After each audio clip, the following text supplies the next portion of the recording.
ரீசெண்டா ரிலீஸ் ஆன கல்கி படம் பார்த்திருப்பீங்க. இந்த கல்கி படத்தை பார்த்தவங்கள ரெண்டு டைப்பா நம்ம சொல்லலாம். ஒரு டைப் வந்து பாத்தீங்கன்னா மகாபாரதம் தெரிஞ்சவங்க இந்த கல்கி படத்தை பார்த்திருப்பீங்க, அதனால உங்களுக்கு கதை ஓரளவுக்கு புரிஞ்சிருக்கும். இன்னொரு டைப் வந்து பாத்தீங்கன்னா மகாபாரதம் அவ்வளவா தெரிஞ்சிருக்காது, அதனால அந்த டைப் ஆஃப் பீப்புள் பார்க்கும்போது அவங்களுக்கு கதை அவ்வளவா புரிஞ்சிருக்காது. அண்ட் இந்த படத்துல நீங்க வந்து பாத்தீங்கன்னா ஸ்டார்டிங்ல இருந்து எண்டிங் வரைக்கும் ஒரு கேரக்டரை ரொம்ப இம்பார்ட்டன்டா காட்டியிருப்பாங்க. அது யாரு அப்படின்னு பாத்தீங்கன்னா அவர்தான் அஸ்வத்தாமன். அவ்வளவு முக்கியமான கேரக்டரா இவர் மகாபாரதத்துல அப்படின்னு பாத்தீங்கன்னா ஃபர்ஸ்ட் அஸ்வத்தாமன்னா யாரு, இவருக்கு என்னெல்லாம் பவர்ஸ் இருக்கு, எதனால கிருஷ்ணர் அஸ்வத்தாமனுக்கு சாபத்தை வழங்கினாரு அப்படிங்கறத பத்தி தான் இன்னைக்கு இந்த வீடியோல நம்ம ஃபுல்லா பார்க்க போறோம். ஒருவேளை மகாபாரதம் தெரியாதவங்க யாருன்னா இந்த வீடியோவை பாக்குற மாதிரி இருந்தாலும் சரி, நோ ப்ராப்ளம். ஏன்னா அஸ்வத்தாமனை பத்தி ரொம்ப சிம்பிளா இந்த வீடியோல நான் சொல்ல போறேன். சோ வீடியோ சுவாரஸ்யமா இருக்க போது வீடியோவை ஸ்கிப் பண்ணாம ஃபுல்லா பாருங்க. Welcome to team eagle.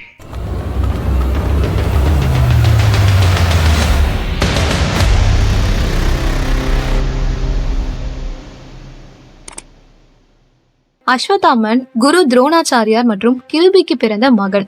இன்னும் சொல்ல போனா பரத்வாஜ முனிவருடைய பேரன் தான் இந்த அஸ்வத்தாமன். அஸ்வத்தாமன் குரு துரோணருக்கு சிவபெருமானுடைய அருளால பிறந்தவர். அதனால இவர் சிரஞ்சீவி, அதாவது சாகாவரம் பெற்றவர். சிரஞ்சீவி அப்படின்னா அழிவில்லாதவர் அப்படின்னு சொல்லுவாங்க. அந்த வகையில பாத்தீங்கன்னா அஸ்வத்தாமனுக்கு யாராலையுமே அழிவு சாவு அப்படிங்கிறது ஏற்படாது. பிறப்பாலேயே அவர் சக்தி வாய்ந்த ஒருத்தரா தான் இந்த மகாபாரதத்துல கருதப்படுறாரு. அது மட்டும் இல்லாம அஸ்வத்தாமனுடைய நெத்தியில பாத்தீங்கன்னா ஒரு ரத்தினக்கல் மாதிரி இருக்கும். இந்த ரத்தினக்கல் தான் அஸ்வத்தாமனுடைய எல்லா சக்திகளுக்குமே மூலாதாரமா இருக்கக்கூடியது.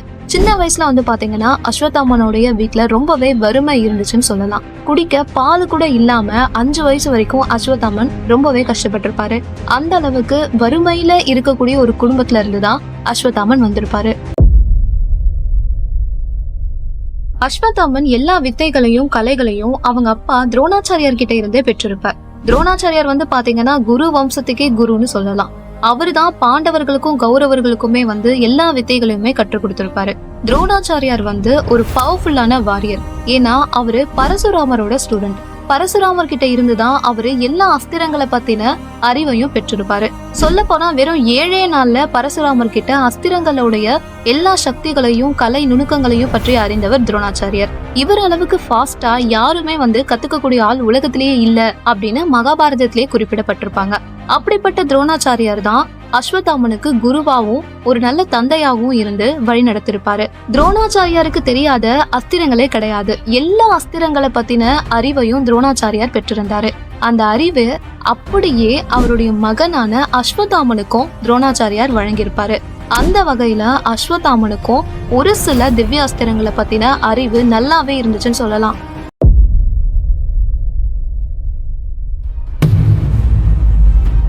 சரி, இப்போ அஸ்வத்தாமன் கிட்ட என்னெல்லாம் அஸ்திரங்கள் இருந்துச்சு அப்படிங்கறத பார்த்தோம்னா அஸ்வத்தாமன் கிட்ட நிறையவே திவ்ய அஸ்திரங்கள் இருந்துச்சு.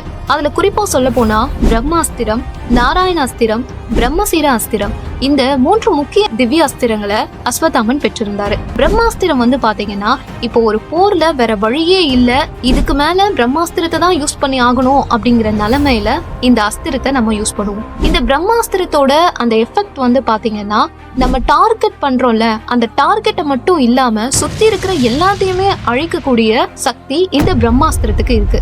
சொல்ல போனா உலகத்தையே அந்த ஒரு நொடியில அழிக்கக்கூடிய சக்தி இந்த பிரம்மாஸ்திரத்துக்கு இருக்கு. ரெண்டாவதா பாத்தீங்கன்னா நாராயணாஸ்திரம். இந்த நாராயண அஸ்திரத்துக்கும் அதிக அளவு பவர் இருக்கு. பூமி, சூரிய குடும்பம்னு எல்லாத்தையுமே அழிக்கக்கூடிய சக்தி இந்த நாராயணாஸ்திரத்துக்கு இருக்கு. ஆனா இதுக்கு ஒரு சின்ன வீக் பாயிண்ட்டும் இருக்கு. என்னன்னா நம்ம எந்த ஆப்போனண்ட்டை எய்ம் பண்ணி இந்த நாராயணாஸ்திரத்தை யூஸ் பண்றோமோ அவங்க ஒருவேளை ஆயுதங்கள் எதுவுமே ஏந்தாம சரண்டர் ஆயிட்டாங்கன்னு சொன்னா இந்த நாராயணாஸ்திரம் அவங்களை எதுவுமே பண்ணாது. இதோட சக்தி செயல்படாது, அப்படியே திரும்ப வந்துரும். இது இந்த நாராயணாஸ்திரத்துக்கிட்ட இருக்கிற ஒரு வீக் பாயிண்ட்னு சொல்லலாம். மூணாவதா பாத்தீங்கன்னா பிரம்மசீர அஸ்திரம். இதுவும் ஒரு பவர்ஃபுல்லான அஸ்திரம் தான். பிரம்மாஸ்திரத்துக்கு ஈக்குவலான ஒரு அஸ்திரம் தான். இந்த அஸ்திரத்தை தான் அஸ்வத்தாமன் அபிமன்யுவோட ஒய்ஃபான உத்திரையின் கருவுல செலுத்தி இருப்பாரு. அதனாலதான் கிருஷ்ணருடைய சாபத்துக்கும் அஸ்வத்தாமன் ஆளாகி இருப்பாரு.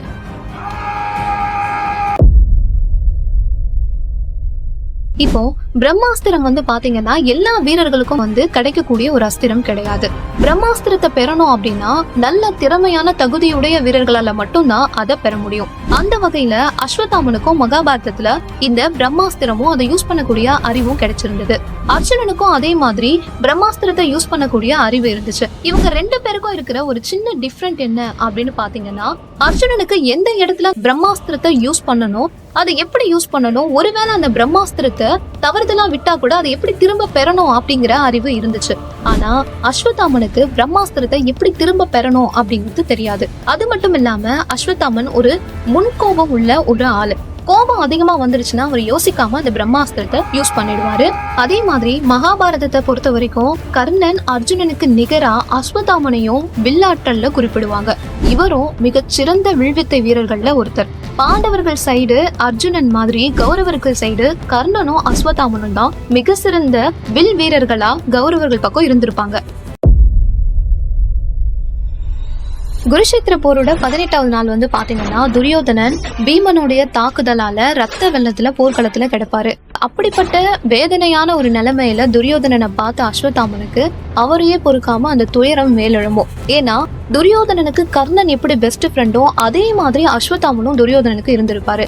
ஏன்னா நான் ஸ்டார்டிங்ல சொன்ன மாதிரி அவருடைய குழந்தை பருவத்துல ரொம்ப வறுமையில இருந்த அஸ்வத்தாமனுக்கு துரியோதனன் மூலமா தான் ஒரு நல்ல வாழ்க்கையே கிடைச்சிருக்கும். அதனால அந்த நன்றிக்காக அஸ்வத்தாமன் வந்து துரியோதனனுக்கு ஒரு நல்ல நண்பனா இருப்பான். தன்னுடைய நண்பன் வந்து இந்த நிலைமையில இருக்கிறத பார்த்த அஸ்வத்தாமனுக்கு கோபம் ரொம்ப ஜாஸ்தியா வரும். அவரு ஏற்கனவே முன்கோபி அப்படின்னு சொல்லிட்டு நம்ம சொல்லியிருக்கோம் இல்லையா, அந்த முன்கோபத்தினால அவர் என்ன பண்ணுவார் அப்படின்னா, இன்னைக்கு நைட்டே நான் போய் பாண்டவர்களை அழிச்சிட்டு வந்து திரும்புவேன் அப்படின்னு துரியோதனனுக்கு வாக்கு கொடுத்துட்டு போவாரு.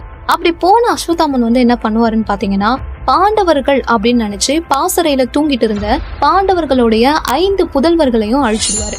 அது மட்டும் இல்லாம உத்திரையின் வயிற்றுல இருக்கக்கூடிய அந்த கரு மேல வந்து பிரம்மசீர அஸ்திரத்தை உபயோகப்படுத்திடுவாரு. அஸ்வத்தாமன் யாருமே செய்யக்கூடாத ஒரு மிகப்பெரிய பாவத்தை செஞ்சிருப்பாரு. உத்திரையோட வயிற்றுல இருக்கக்கூடிய அந்த கருவை அழிச்சதுனால கிருஷ்ண பகவானுக்கு மிகப்பெரிய அளவுல கோபம் வரும். அப்படி கோபம் வந்த கிருஷ்ணர் வந்து என்ன பண்ணுவாருன்னா, அஸ்வத்தாமனுடைய நெத்தியில இருக்கக்கூடிய அந்த ரத்தினக்கல் அப்படின்னு சொல்லக்கூடிய ஒரு வகை மணியை வந்து அப்படியே எடுத்துருவாரு. எடுத்தது மட்டும் இல்லாம ஒரு பயங்கரமான சாபத்தையும் கொடுத்துருவாரு. என்னன்னா, நீ உன் உடம்புல ஏற்படக்கூடிய அந்த புண்கள் எப்பவுமே ஆறாம இந்த உலகத்துல யாராலையுமே வந்து நீ வரவேற்கப்படாம ரொம்ப கஷ்டங்களை அனுபவிச்சு நீ சாகாம இந்த உலகத்துல அப்படியே சுத்திட்டு இருப்ப அப்படின்னு சொல்லிட்டு ஒரு பயங்கரமான சாபத்தை கொடுத்திருப்பாரு. அதனால அஸ்வத்தாமன் இன்னுமே உயிரோட இருக்கிறதா பல மக்களால நம்பப்பட்டு வருது.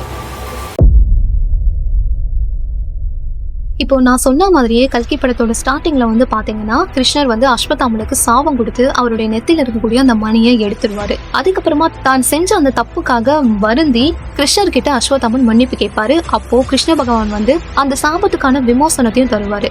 என்னன்னா, என்னைக்கு கங்கை ஆத்துல ஒரு சொட்டு தண்ணி கூட இல்லாம வத்தி போகக்கூடிய நிலைமை வருதோ அன்னைக்கு இந்த மணி வந்து உன்னை சேரும். அப்போ உனக்கு ஏற்பட்ட துன்பங்கள் எல்லாம் மறைஞ்சு போய் எனது 10வது அவதாரமான கல்கி அவதாரத்தை பாதுகாக்கக்கூடிய பொறுப்பை நீ செய்வ அப்படின்னு சொல்லிட்டு போவாரு. அதே மாதிரி அஸ்வத்தாமனும் ரொம்ப நாளா அந்த அறிகுறிக்காக காத்துட்டு இருப்பாரு. அது வரைக்கும் ஃபியூச்சர்ல எல்லா அநியாயங்களையும் பார்த்துட்டு இவரு எந்த ஒரு முயற்சியுமே செய்ய முடியாத நிலைமையில சும்மாவே உட்கார்ந்துட்டு இருப்பாரு. ஒரு நாள் அவர் எதிர்பார்த்த அந்த நாள் வரும். அப்போ கங்கை ஆத்துல ஒரு சொட்டு தண்ணி கூட இல்லாம வத்தி போகும். ஒரு சின்ன பொண்ணு மூலமா அஸ்வத்தாமன் கிட்ட இருந்து போன அந்த மணி அவருக்கு திரும்ப கிடைக்கும். அதை எடுத்து வச்ச உடனே அவருக்கு மறுபடியும் அவரோட சக்திகள் எல்லாமே கிடைக்கும். அவருடைய உடம்புல இருக்கக்கூடிய எல்லா காயங்களும் மறைஞ்சு போகும். அப்போ அந்த பொண்ணு கேட்பா, நீங்க யாரு அப்படின்னு. அப்போ அஸ்வத்தாமன் சொல்லுவாரு பாருங்க, அவர் கையில இருக்கக்கூடிய அந்த தடியை தட்டி குரு துரோணாச்சாரியாரின் மகன் அஸ்வத்தாமன் அப்படின்னு சொல்லுவாரு. மகாபாரதம் புக்கு படிச்சவங்களுக்கு தெரியும் அது எவ்வளவு ஒரு கூஸ்பம்ஸான சீன் அப்படின்னு. சோ கதை இதோட முடியுதா அப்படின்னு பாத்தீங்கன்னா அதுதான் இல்ல, இனிமேல் தான் ஆரம்பிக்கவே போகுது. காத்திருப்போம்.